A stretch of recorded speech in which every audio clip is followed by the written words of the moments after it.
Hello guys, welcome back. Guys, your English becomes interesting when you use proper sentences. दोस्तों आज मैं आपको सिखाने वाला हूँ going to और about to में क्या डिफरेंस है। जब भी हम इंग्लिश बोलते हैं तो ये दो टॉपिक का यूज़ बहुत ज़्यादा करते हैं।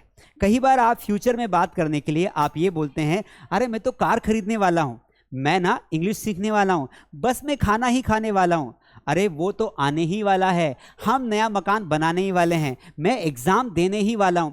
तो आपने कई बार देखा होगा कि कुछ सेंटेंसेस के लास्ट में वाला हूं जैसे शब्द आते हैं। क्या आते हैं? वाला हूं जैसे शब्द आते हैं। तो इन सेंटेंसेस को हम कैसे बनाएंगे? क्योंकि गोइंग टू का यूज करते हैं, वहां भी इस प्रकार के सेंटेंस आते हैं, वाला हूं वाले हैं, और अबाउट टू को यूज करते हैं, वहां पर भी सेम मीनिंग निकलता है, वाला हूं वाले हैं। तो फिर कंफ्यूजन ये होता है कि where to use going to and where to use about to. तो आज के इस 15 मिनट के सेशन में हम समझेंगे कि हमें गोइंग टू कहां लगाना है और हमें अबाउट टू कहां लगाना है। दोस्तों ये स्पोकन इंग्लिश का बहुत ही इंपॉर्टेंट टॉपिक है, इसलिए मैं चाहता हूं कि वीडियो को एंड तक देखें, और अगर आप नए हैं तो please like share and subscribe करें। इस सेशन के एंड में मैं आपको बहुत ही प्यारा होमवर्क दूंगा जिसको आपको कमेंट में करके बताना है। चलिए शुरू करते हैं। सबसे पहले बात करते हैं गोइंग टू की। दोस्तों गोइंग का मतलब होता है जाना, लेकिन यहां पर इसका यह मतलब बिल्कुल नहीं है कि मैं जा रहा हूं या मैं जाने वाला हूं। यहां पर गोइंग टू का मतलब है हम कोई काम करने वाले हैं। देखो यहां पर क्या लिखा है, हम कोई काम करने वाले, यानी कि जो काम हम करने वाले हैं वो 2 महीने में भी कर सकते हैं, 2 दिन में भी कर सकते हैं, 2 साल में भी कर सकते हैं, यानी कि अनिश्चित भविष्य काल को दिखाता है गोइंग टू। अब जब इसे हम प्रेजेंट में यूज करेंगे तो हम इसका स्ट्रक्चर लगाएंगे। सबसे पहले सब्जेक्ट, फिर हम लगाएंगे यहां पर प्रेजेंट में इज एम आर, क्या लगाएंगे? Is am are. फिर हम लगाएंगे गोइंग टू, क्या लगाएंगे? Going to. उसके बाद हम लगाएंगे वर्ब की फर्स्ट फॉर्म, और देन हम लगा देंगे ऑब्जेक्ट। जैसे मैं आपको एक एग्जांपल समझाता हूं। जैसे मैंने कहा कि मैं कार खरीदने वाला हूं, मैंने क्या बोला? मैं कार खरीदने वाला हूं। अब मेरा सेंटेंस क्या है भाई? मैं कार खरीदने वाला हूं। अब मैंने आपको क्या सिखाया कि जब भी किसी सेंटेंस के लास्ट में वाला हूं आए और उसमें ऐसा प्रतीत हो कि फ्यूचर में हम कोई काम करने वाले हैं, in this situation you have to use going to. लेकिन हमें स्ट्रक्चर को फॉलो करना है। कारण क्या है कि हमने अगर गोइंग टू के बाद टू नहीं लगाया या हमने इज़ेमार की जगह गलत चीज लगा दी तो सेंटेंस पूरा बिगड़ जाएगा। दोस्तों स्पोकन इंग्लिश अगर अच्छे से बोलनी है ना, फ्लुएंट बोलनी है ना, तो आपको हर स्ट्रक्चर को, हर टॉपिक को अच्छे से पढ़ना पड़ेगा, और हर टॉपिक को पढ़ने के लिए मास स्टडी पर तो आना पड़ेगा ना मेरे दोस्त। तो यहां पर देखिए, मैं कार खरीदने वाला हूं, मे को बोलेंगे आई, आई के साथ में इज लगाऊं, एम लगाऊं कि आर लगाऊं? आप बोलोगे सर घासीराम समझ रखा है क्या? हमें पता है कि आई के साथ हम एम लगाते हैं, और ही शी इट नेम के साथ हम इज लगाते हैं, और आर का यूज करते हैं जितने भी प्लूरल सब्जेक्ट्स होते हैं, जैसे वी, दे और यू। तो मैंने यहां पर आई के साथ लगा दिया एम, मैंने क्या लगा दिया? I M. अब फिर मुझे लगाना है गोइंग टू, तो मैंने यहां पे लगा दिया गोइंग टू। अब मैंने कहा भाई वर्ब की फर्स्ट फॉर्म, गोइंग टू के बाद वर्ब की फर्स्ट फॉर्म। तो खरीदने को बोलते हैं बाय, तो यहां पर लिख दिया buy. I am going to buy a car, तो मैंने यहां पे सिर्फ कार लिख दिया। I am going to buy a car. अब ये तो हो गया गोइंग टू का यूज, जिसमें हम लॉन्ग टर्म कोई प्लानिंग करते हैं कि हम कार खरीदने वाले हैं। अब इसका मतलब ये तो बिल्कुल नहीं है कि मैं अभी कार खरीदने वाला हूं, मैं 2-4 दिन में भी कार खरीद सकता हूं, 2-3 महीने में भी कार खरीद सकता हूं।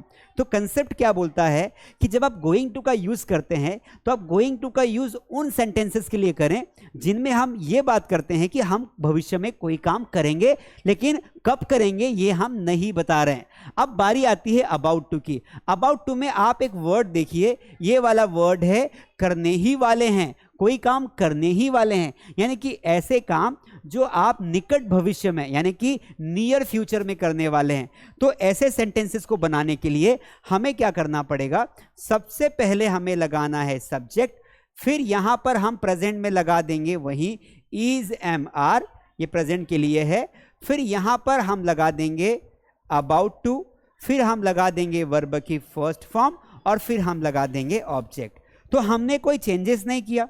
हमने क्या किया? जहां पर हम इज़ेमार लगा रहे थे, जहां पर हम गोइंग टू लगा रहे थे वहां पर हमने अबाउट टू लगा दिया। एग्जाम्पल से समझाता हूं, जैसे मैंने कहा कि मैं खाना खाने ही वाला हूं, मैं खाना खाने ही वाला हूं, मैं खाना खाने ही वाला हूं। अब इस सेंटेंस को दोस्तों आप कैसे बोलेंगे? तो आप बोलेंगे आई एम गोइंग टू। अब यहां पर गोइंग टू नहीं लगाना है, यहां पर देखो खाने ही वाला हूं, यानी कि आप ना मान लीजिए कि खाना खाने के लिए बैठ गए हैं, कंसेप्ट समझो। यहां पर कोई काम करेंगे लेकिन अनिश्चित टाइम में, पक्का नहीं कब करेंगे। अबाउट टू का मतलब होता है कि अभी आप करने ही वाले हैं। आपने क्या बोला? बस करने ही वाला हूं। अब मान लीजिए आप खाना खाने बैठे और किसी का फोन आ गया और वो आपको पूछ रहा है कि क्यों तुमने खाना खाया, व्हाट विल यू से? आप बोलेंगे बस खाने ही वाला हूं। तो वहां पर आपको गोइंग टू की जगह अबाउट टू लगाना है। तो मैं खाना खाने ही वाला हूं, I am about to eat food. अब ये हुई ना बात, अब आपको डिफरेंस ना समझ में आ गया। अब हम दोनों के एक एक एग्जाम्पल और देखेंगे। जैसे मैंने एक सेंटेंस लिखा दोस्तों, मैंने कहा कि मैंने कहा कि वह अंग्रेजी सीखने वाला है, वह अंग्रेजी सीखने वाला है। अब वो अंग्रेजी कब सीखेगा हमें पता नहीं है, लेकिन वो सीख रहा है तो वो सीख जाएगा। तो हम यहां पर लगाएंगे going to. He is going to learn English. क्या बोलेंगे? He is going to learn English. लेकिन जब आपको बोलना हो कि अब यहां पर तो कब सीखेंगे पता नहीं है, तो गोइंग टू लगा दिया। पर अगर आपको बोलना हो कि आप क्या करने वाले हो, मैं नहाने ही वाला हूं। अब भाई मान लीजिए आपने कपड़े उतार दिए हैं और फिर कोई पूछता है कि क्या कर रहे हो, तो आप क्या बोलोगे? अरे बस मैं तो नहाने जा रहा हूं, यानी कि नहाने वाला हूं ना। तो आपने यहां पे बोला मैं नहाने वाला हूं, मैं नहाने वाला हूं। इस सिचुएशन में दोस्तों आप बोलेंगे I am about to take bath. क्या बोलेंगे? I am about to take bath. तो दोस्तों इस तरीके से हम हजारों सेंटेंसेस की प्रैक्टिस कर सकते हैं। चलिए थोड़ी प्रैक्टिस करते हैं। जैसे मैंने कहा, अब आप मुझे बताना है कि कहां पर अबाउट टू लगेगा और कहां पर गोइंग टू लगेगा। जैसे मैंने एक सेंटेंस बोला कि मैं किताब पढ़ने ही वाला हूं, तो यहां पर आएगा about to. I am about to read book. मैंने कहा कि मैं पत्र लिखने वाला हूं, I am going to write a letter. मैंने कहा कि मैं बस सोने वाला हूं, I am about to sleep. पर मैंने कहा कि मैं तुमसे मिलने वाला हूं, I am going to meet you.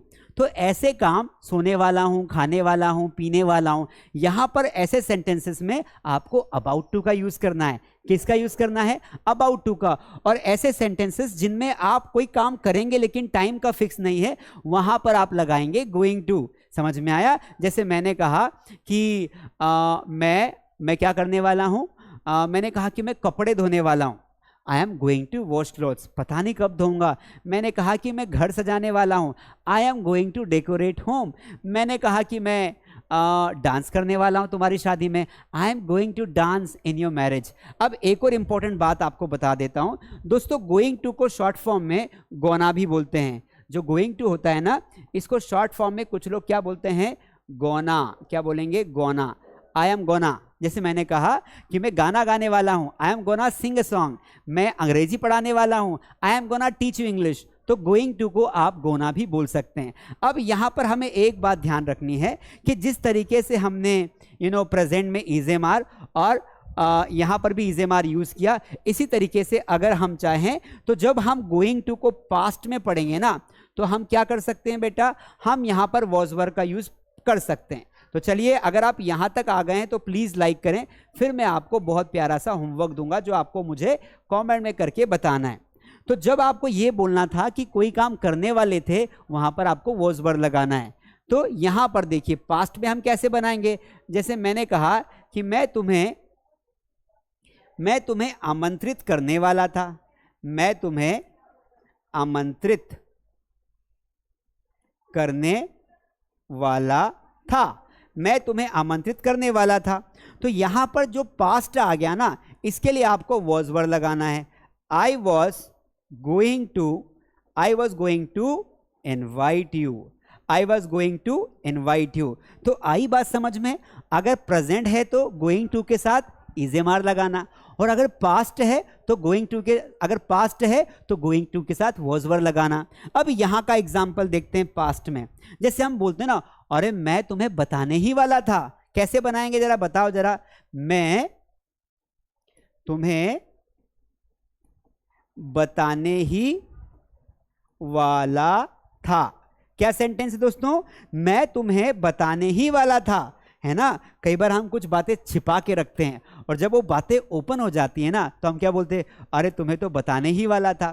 तो मैं तुम्हें बताने वाला था तो कैसे बोलेंगे, I am about to tell you. क्या बोलेंगे, सॉरी बताने वाला था तो आई वॉज आ जाएगा, I was about to tell you. क्या बोलेंगे, I was about to tell you, मैं तुम्हें बताने ही वाला था। Guys can we practice multiple examples. अब बाकी इस टॉपिक से हम बहुत सारे एग्जाम्पल्स की प्रैक्टिस कर सकते हैं। अगर आपको और अच्छे से प्रैक्टिस करनी है दोस्तों तो आप मेरी प्रैक्टिस बुक खरीद सकते हैं। बुक का नाम है 60 डेज प्रैक्टिस बुक। ये बुक फ्लिपकार्ट, अमेजॉन और मास्टरडी ऐप पर अवेलेबल है। और अगर आपको बेसिक कंसेप्ट पढ़ने हैं ना स्पोकन इंग्लिश के, तो ये बुक आप ले सकते हैं। इन दोनों बुक को एक साथ खरीदने के लिए जाइए मास्टरडी ऐप पर और किताबें खरीदिए। इन्हीं के अंदर प्रैक्टिस कर सकते हैं, मतलब इन किताबों के अंदर ही हमने हर सवाल के बाद ब्लैंक दे रखा है। तो दोस्तों ये वीडियो आपको कैसा लगा जरूर बताना है। अब बारी आती है होमवर्क की। तो होमवर्क में आपको 5 क्वेश्चंस दे रहा हूं, आपको खुद को पता लगाना है कि कहां पर गोइंग टू लगेगा और कहां पर अबाउट टू लगेगा, क्योंकि without practice we can't speak English fluently.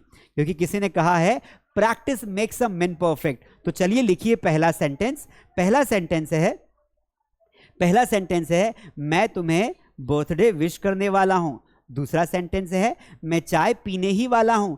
तीसरा सेंटेंस है हम क्रिकेट खेलने वाले हैं। चौथा सेंटेंस है वह मुझे मिलने वाला था। और पांचवा सेंटेंस है वे हमें याद करने वाले हैं। वे हमें याद करने वाले हैं। इन 5 सेंटेंसेस के आंसर आपको कमेंट में देने हैं। और एक बार फिर रिक्वेस्ट है कि अगर आप नए हैं तो प्लीज़ एक लाइक करिए और अपने दोस्तों के साथ शेयर करिए और मेक श्योर कि आपने सब्सक्राइब कर लिया हो। कैसा लगा वीडियो कमेंट में ज़रूर बताना। मिलेंगे अगले टॉपिक और अगले कंसेप्ट के साथ। इंग्लिश को सीखते रहिए। Thank you.